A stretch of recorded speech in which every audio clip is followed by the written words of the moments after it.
Hey, what's up, guys? Vigilant Texan here. Got another video for you today. I said I had 3 made up and ready, so I'm rolling them out. Today we got the tree of the knowledge of good and evil. Now, when I was growing up, nobody kind of really explained what that meant, that it was the tree of the knowledge of good and evil.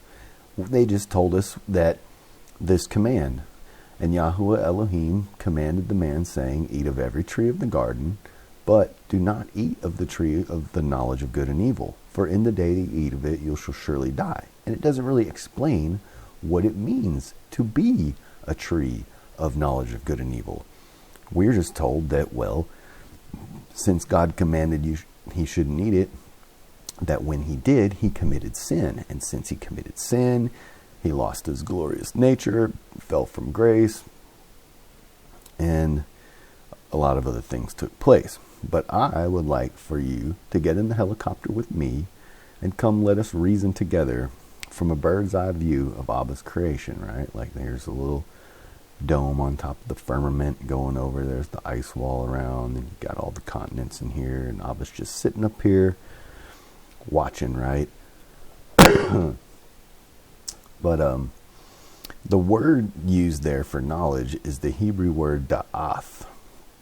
Now, can mean perception and understanding, which according to a Hebrew word study by this guy Ben Torah in 2016, it can also mean perception and understanding, and those are directly related to sentience or conscious awareness.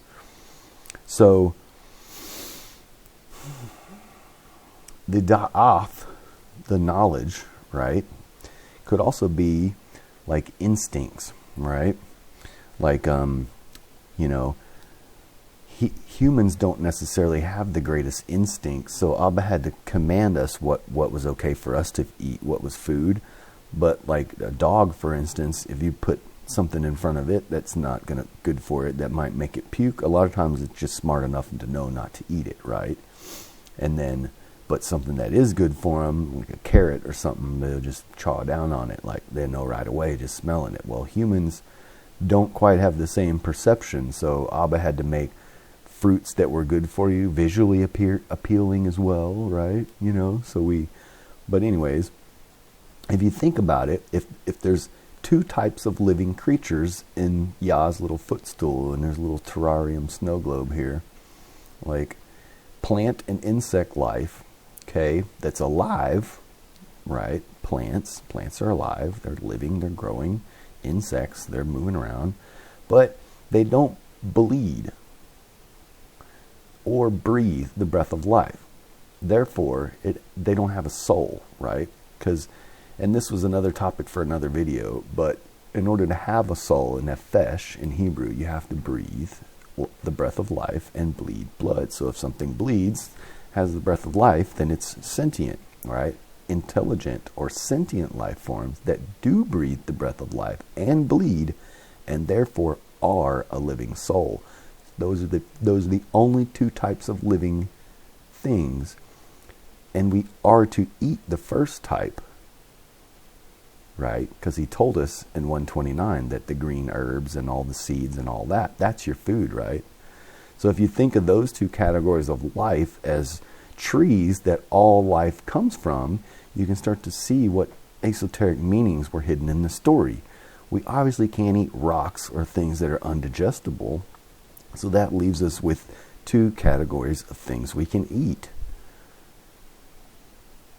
Okay, what makes you sentient? Well, the modern definition is responsive to or conscious of sense impressions, showing realization, perception, or knowledge, aware. Sensitive in perception or feeling. That would certainly cover an animal. My dog can do all that. Back in 1828 in the Webster's Old School Encyclopedia, it was that perceives, having the faculty of perception, man is a sentient being. He possesses a sentient principle. Noun, a person or being that has the faculty of perception. Or 2, he that perceives, right? So to have a soul and be alive and be sentient means that you have the knowledge of good and evil. So the very first command was not actually was actually not to eat anything that has a soul, which would make perfect sense, right? If you eat from the tree of life, see, I have given you every plant that yields seed, which is on the face of the earth, and every tree whose fruit yields seed, to you it is for food, surely you will live. But on the other hand, if you choose to transgress the commands of Elohim and eat something that knows the difference between good and evil, transgress the command of thou shalt not kill, and the other command of do not eat flesh with its life, its blood, okay, then in that day you will surely die, because the first thing you can eat of, the regular things that are alive, it's not a sin to eat them, but things that bleed and have a soul, it's a sin to kill them. Thou shalt not kill, because those things are alive. They can tell, right? So likewise, we ourselves are also fruit of the tree of the knowledge of good and evil, right? We're come from that tree. So that's why it's ingrained in our heart that it's evil and wrong to eat each other. Same reason a young child will cry if you show it an animal being slaughtered, because the Torah is written on our hearts. We've known since the garden what was right to eat. All we have to do is return to the garden and don't eat things that are sentient, that have a soul, and you'll be fine. I love you guys. What do you know? That thing that I was saying don't be dismayed about took place today, and whoop-de-doo, looks like nothing happened. So don't worry, guys. It's all good. Hope y'all are having a good week. Peace out.